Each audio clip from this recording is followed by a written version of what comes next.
Parliament से ख्वाहिश करता हूँ, चीफ जस्टिस साहब से ख्वाहिश करता हूँ कि ये डबल नेशनलिस्ट जिसके पास एक इंग्लैंड की नेशनलिटी है, दूसरी पाकिस्तान की, तो ये सेनेटर जब नहीं बन सकता, एमपीए जब नहीं बन सकता, तो ये कौन सा बल्ले मौला खान है कि ये यहाँ आया है और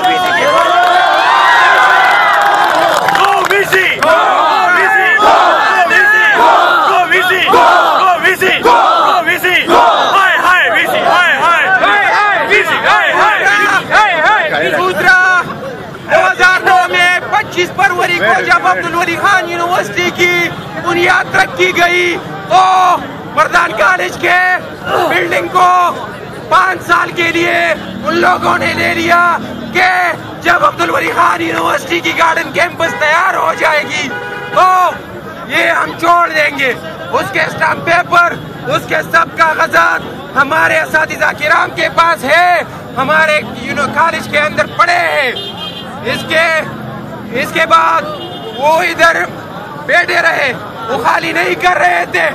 फिर कोर्ट में मामला चला गया, कोर्ट में भी मर्दान कॉलेज ने एक केस जीता, लेकिन अब भी वो काबिज है, अब भी वो बिल्डिंग नहीं छोड़ रहे। तो हम मीडिया की वसात से ये बात कहते हैं कि जल्द अज जल्द हमारी बिल्डिंग को खाली करो, क्योंकि मर्दान कॉलेज से बीए मास्टर के प्रोग्राम खत्म हो चुके हैं और ये जल्दी जल्दी बहाल हो सके।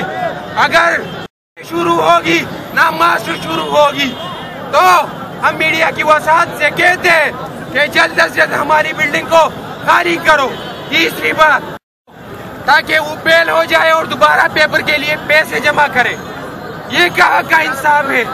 ओ खुर्शीद साहब, तुम जाओ इमरान खान साहब से कह दो, महमूद खान साहब से कह दो कि हमारे पास फंड नहीं है, वो इतने नहीं होंगे, वो हम आपको फंड देंगे, लेकिन ये गरीबों की खून पसीने की पैसे हैं, इनसे तो ना ले। बिल्डिंग खाली का